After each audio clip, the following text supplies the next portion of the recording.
उषा के 2 बेटे थे, ऋषभ और सुनील। ऋषभ उसका सौतेला बेटा था। उषा हमेशा ही अपने सगे बेटे सुनील को ज्यादा प्यार करती थी। सुनील की शादी हो चुकी थी और ऋषभ की शादी भी निशा नाम की लड़की से हो जाती है। उषा सुनील की पत्नी कीर्ति को ज्यादा प्यार करती थी। एक दिन वो अपनी बहू कीर्ति के लिए साड़ी ले आती है। ये लो बहू, तुम्हारे लिए साड़ी लाई हूँ। कल पड़ोस की शादी में जाना है ना, तुम यही पहन कर चलना। तभी वहाँ ऋषभ आ जाता है। अरे माँ, तुम निशा के लिए साड़ी नहीं लाई? वो भी तो कल शादी में जाएगी ना? हाँ, वो भी जाएगी, पर उसके पास तो काफी साड़ी होंगी ना। अभी अभी तो शादी हुई है तुम दोनों की, तो उसी में से कोई पहन लेगी वो। ऋषभ ये सुनकर उदास हो जाता है। तब निशा कहती है, आप उदास क्यों होते हो जी? सही तो कह रही हैं मम्मी जी। मेरे पास तो बहुत साड़ियां हैं और सारी की सारी नई हैं। मैं उन्हीं में से कोई पहन लूंगी। वो बात नहीं है निशा। माँ मेरे साथ तो सौतेला व्यवहार करती ही थी, पर मुझे लगता था कि मेरी पत्नी के साथ वो ऐसा कभी नहीं करेंगी, पर आज उन्होंने तुम्हारे साथ भी वैसा ही व्यवहार किया। ऋषभ उदास होकर अपने कमरे में चला जाता है। ऋषभ को उदास देखकर निशा को अपनी सास पर बहुत गुस्सा आता है। एक दिन उषा सुनील को कुछ पैसे दे रही होती है। ले बेटा सुनील, ये कुछ पैसे रख ले और बहू को कहीं घुमा लिया। जी मम्मी जी। सुनील वहां से चला जाता है। मम्मी जी, आपने इन्हें तो कभी पैसे नहीं दिए। ऐसा सौतेला व्यवहार आप क्यों करती हैं? बहू, ये किस तरह से बात कर रही हो तुम अपनी सास से? कोई ऐसे सवाल करता है कि अपनी सासू से? सास? अरे जिस दिन से मैं इस घर में आई हूँ ना, आपने तो मुझे अपनी बहू माना ही नहीं। हमेशा कीर्ति भाभी के लिए ही सब कुछ लाती हैं। मुझे तो आज तक आपने कुछ दिया ही नहीं। क्या मैं जानती नहीं कि आप ऐसा क्यों करती हैं? देख निशा, तू अपना काम कर समझी। मेरे से बहस करने की कोई जरूरत नहीं है। तभी वहां ऋषभ आ जाता है। निशा, माँ से ऐसे बात नहीं करते। तुम जाओ अपने कमरे में। हाँ, जा रही हूँ। मुझे भी इनसे बात करने का कोई शौक नहीं है। निशा अपने कमरे में चली जाती है और ऋषभ भी वहां आ जाता है। निशा, तुमने माँ से क्यों झगड़ा किया? क्योंकि आप तो कुछ कहते ही नहीं, बस चुपचाप सहते रहते हैं। किसी को तो आवाज उठानी होगी ना। कोई बात नहीं निशा, तुम गुस्सा मत करो, शांत हो जाओ। निशा रसोई में खाना बना रही होती है। तभी वहां कीर्ति आ जाती है। निशा, तुम मार्केट से ये सामान ले आओ। मैं क्यों जाऊं? आप भी तो जा सकती हो ना। दिख नहीं रहा कि मैं खाना बना रही हूँ?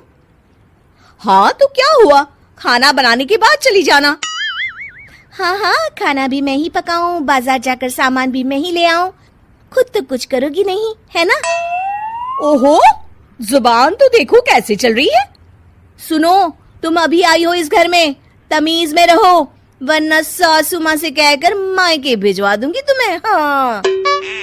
ओह, हाथ लगाकर दिखाओ मुझे, देख लूंगी। बहुत मनमानी हो गई तुम दोनों की, समझी? निशा लिस्ट कीर्ति के ऊपर फेंक देती है। कीर्ति निशा को मारने आती है तो निशा उसका हाथ मोड़ देती है। मर गई रे, छोड़ मेरा हाथ। आज के बाद मुझसे कोई बदतमीजी की तो अच्छा नहीं होगा। कीर्ति रोते हुए अपने कमरे में चली जाती है। उस निशा चुड़ैल ने मेरा हाथ मोड़ दिया। मुझे नहीं रहना इस घर में। अरे कैसी बेकार की बातें कर रही हो। अरे निकालना ही है तो ऋषभ और निशा को निकालेंगे। नहीं, मुझे अलग घर चाहिए। कान खोलकर सुन लीजिए, हम दोनों इस घर से जल्द जाएंगे। आप नए घर का इंतजाम कीजिए बस। मैं इन दोनों के साथ ज्यादा नहीं रह सकती। हाँ, वैसे मैं भी कुछ दिनों से सोच रहा था। अच्छा हुआ तुमने कह दिया, मैं माँ को भी बता देता हूँ। माँ, वो क्या करेंगी तुम्हारे साथ जाकर? मैं चाहती हूँ कि तुम और मैं, बस हम दोनों ही कहीं शिफ्ट हो जाएं, इस सब झमेले से दूर। अरे पर माँ को यहाँ छोड़कर इस तरह से जाना ठीक नहीं रहेगा कीर्ति। वैसे वो तुम्हें कितना प्यार भी तो करती हैं। नाम का ख्याल रखती है, क्योंकि तुम सगे बेटे हो ना, इसलिए। तुम अगर सौतेले होते तो मेरे साथ भी ऐसे ही सलूक करती जैसे अभी तुम्हारे सौतेले भाई और उसकी पत्नी से करती है। अरे पर फिर भी फिर भी कुछ भी नहीं। देखो, या तो हम दोनों इस घर से कहीं दूर जाएंगे या फिर मैं अपने मायके चली जाऊंगी। हाँ, बता देती हूँ। अच्छा बाबा, अच्छा ठीक है। सुनील अपनी माँ से बात करने आता है। माँ, मैं सोच रहा हूँ कि कीर्ति के साथ अलग घर में शिफ्ट हो जाऊं। अरे वाह बेटा, ये तो बहुत अच्छा सोचा है तुमने। कब शिफ्ट होना है हमें? मैं भी पैकिंग कर लेती हूँ। अब नहीं माँ, मैं और कीर्ति ही जाएंगे बस। आप तो यहीं रहो, ये पुश्तैनी घर भी है ना आपका। अरे बेटा, तू तो मेरा सगा बेटा है, तू ही मेरे साथ ऐसा कर रहा है। मुझे अपने साथ ले जा बेटा। तभी वहाँ कीर्ति आ जाती है। अरे माँ, आपको पता भी है कि किराए के घर में कितना खर्चा होता है, और अगर आपको भी लेकर गए तो और खर्चा होगा। आप तो बस यहीं रहो इसी घर में। कोई बात नहीं सुनील, तुम लोग चले जाओ, माँ यहीं रहेंगी हमारे साथ। हम माँ का ख्याल रखेंगे, तुम लोग अपनी गृहस्थी संभालो। निशा को ये देखकर बहुत खुशी होती है। वो मन ही मन सोचती है, अब आया ना ऊंट पहाड़ के नीचे। अब मम्मी जी को पता चलेगा बड़ा सगा और सौतेला करती रहती थी। सगा बेटा तो जा रहा है छोड़कर, अब आएगी इन्हें अकल, और नहीं आई तो मैं अल्लाह कर रहूंगी। निशा अपनी सास को कैसे अपने सौतेले बेटे से मिलाएगी, जानने के लिए देखिए सौतेली माँ पार्ट 2। उषा का सगा बेटा सुनील और बहू कीर्ति उन्हें उनके सौतेले बेटे के साथ छोड़कर जा रहे होते हैं। बेटा, तेरी जब कमाई बढ़ जाएगी, कम से कम तब तो मुझे तू लेने आ जाना। हाँ हाँ माँ, क्यों नहीं। चलो भी, अब कितना लेट कर दिया है, टैक्सी इंतजार कर रही है बाहर। हाँ हाँ चलो। सुनील और कीर्ति चले जाते हैं और उषा उन्हें जाता हुआ देख उदास हो जाती है। तभी वहां निशा आ जाती है। अपनी सास को उदास देख निशा उनके पास जाती है। क्या हुआ मम्मी जी, आप तो बहुत सगा बेटा करती थी। आपके सगे बेटे ने तो आपको छोड़ दिया और चले गए अपनी अलग गृहस्थी बसाने।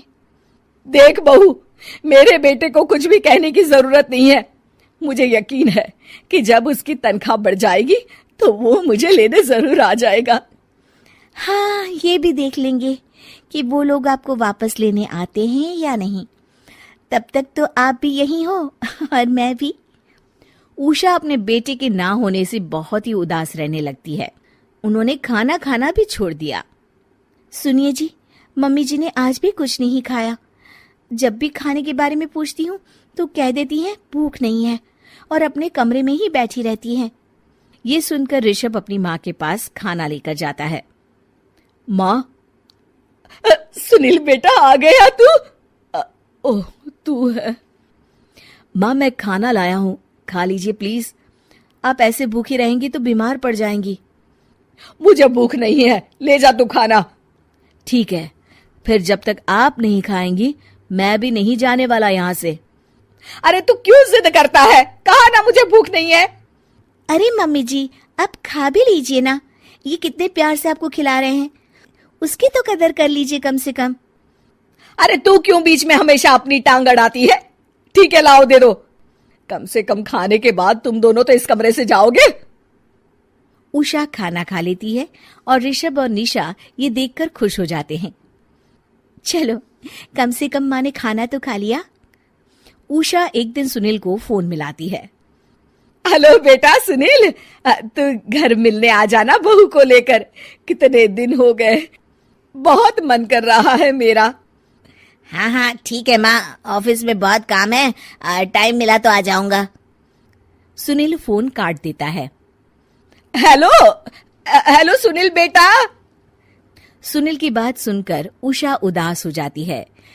तभी वहां ऋषभ आ जाता है। माँ, ये देखो, मैं जलेबी लाया हूँ तुम्हारे लिए, तुम्हें बहुत पसंद है ना? उषा जलेबी देखकर बहुत खुश हो जाती है। अरे वाह, जलेबी ला दे। उषा जलेबियां खा रही होती है और ऋषभ अपने कमरे में चला जाता है।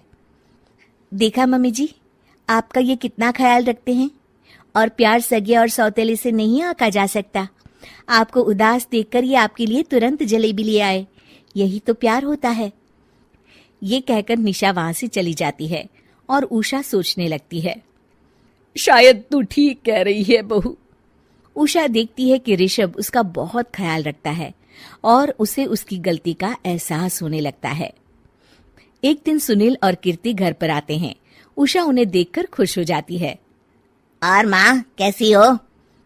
अरे बहुत अच्छी हूँ। ऋषभ और बहू मेरा बहुत ख्याल रखते हैं। वैसे मुझे नहीं लगा था कि तू आएगा बहू के साथ। क्यों, ऐसा क्यों लगा आपको माँ? बेटा, फोन पर तूने कहा था कि तुझे बहुत काम है। हाँ माँ, पर मुझे ये भी तो पता था ना कि मेरी माँ इंतजार कर रही होगी मेरा। ना बेटा ना, मैं तो इंतजार नहीं कर रही थी। मैंने तो उम्मीद ही छोड़ दी थी। सुनील को ये देखकर अजीब लग रहा होता है कि उसकी माँ ऋषभ से अब बहुत अच्छे से बात कर रही होती है और उसके आने की उनको कोई खास खुशी भी नहीं होती है। अपनी माँ का ध्यान न पाकर उसे थोड़ी सी जलन महसूस होती है।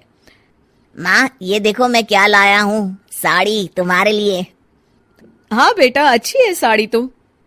अच्छी है तो फिर आप आज इसे पहनो और फिर कहीं घूमने चले जाते हैं। बेटा, ऋषभ ने भी मुझे साड़ी दी थी। आज तो मैं वही पहनूंगी। तेरी दी हुई साड़ी फिर कभी पहन लूंगी। सुनील को अब बहुत ही ज्यादा जलन हो रही होती है। उसे समझ नहीं आता कि अपनी माँ का ध्यान फिर से कैसे वो अपनी तरफ खींचे। रात हो जाती है और उनके जाने का वक्त आ जाता है। माँ चलो अपना सामान बांधो और हमारे साथ चलो। कीर्ति ये सुनकर चौंक जाती है। ये क्या कह रहे हैं आप? हम सासू माँ को लेने थोड़ी ना आए थे। अरे तुम चुप हो जाओ।